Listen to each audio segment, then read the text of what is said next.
Hey everyone, welcome to the show. I was thinking about this the other day. Imagine a world where you're not even sure what's real anymore. Where the line between hunter and prey, human and something else gets all blurry and kind of terrifying. Yeah, I can see that. Makes you think, right? It does. And that unsettling feeling, that's exactly what we're diving into today with The Buffalo Hunter. Oh, Hunter, you dear. know the book you recommend? Oh, right. Yeah, that one had a real atmosphere to it. Hmm. A sort of blend of like a classic Western, Hmm. but with this underlying sense of dread and maybe even like a touch of the supernatural. Definitely. So Yeah. for anyone who hasn't read it yet, The Buffalo Hunter basically revolves around this Lutheran pastor in Miles City, Montana. The year is 1912. And his life gets turned upside down when this mysterious Indian man named Good Stab shows up, and then all these weird, violent things start happening. Unexplained deaths, this creepy local legend about these creatures called humps. It's all very unnerving.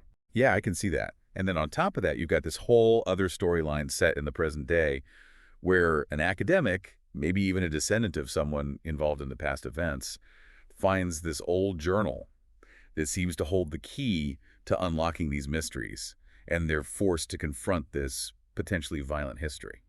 It is really interesting how the author uses that two-pronged approach, right? You get the immediacy of the pastor's experiences in 1912 as he's writing in his journal, and then you have the modern-day academic trying to piece it all together. It's almost like the author's playing with time, revealing information bit by bit and keeping you guessing the whole time. Exactly. That's what we often call a dual narrative structure, right? Hmm.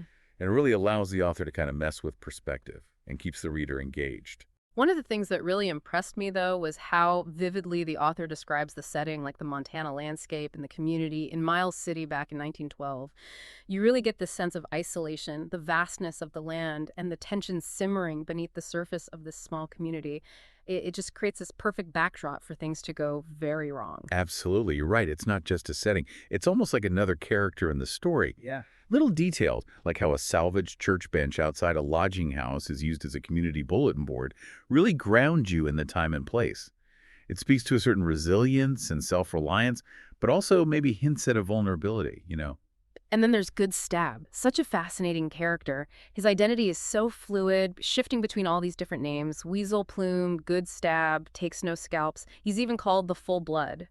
It really gets you thinking about how identity is constructed and perceived, especially within a context of cultural clash and maybe even something beyond that.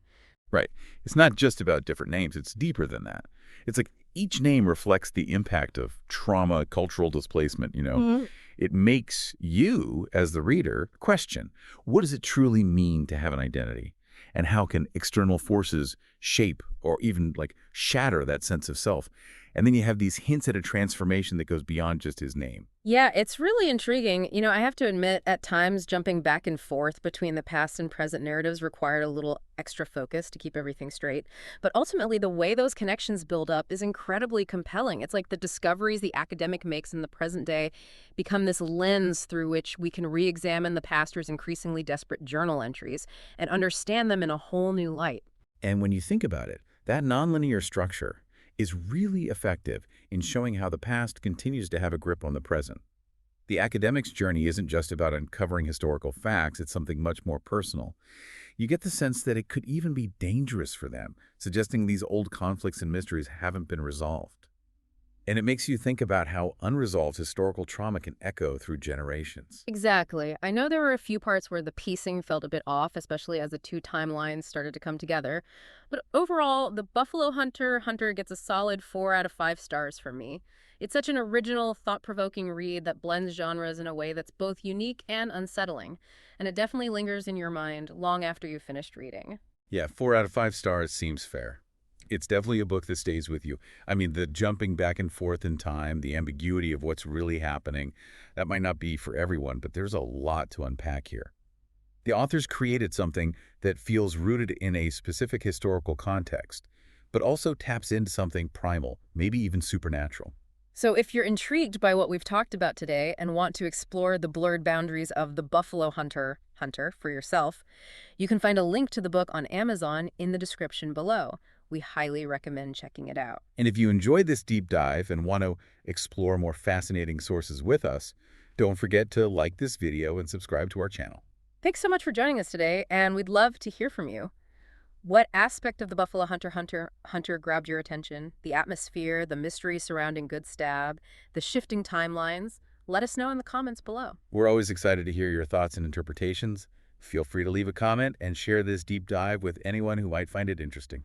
See you next time. Bye, everyone.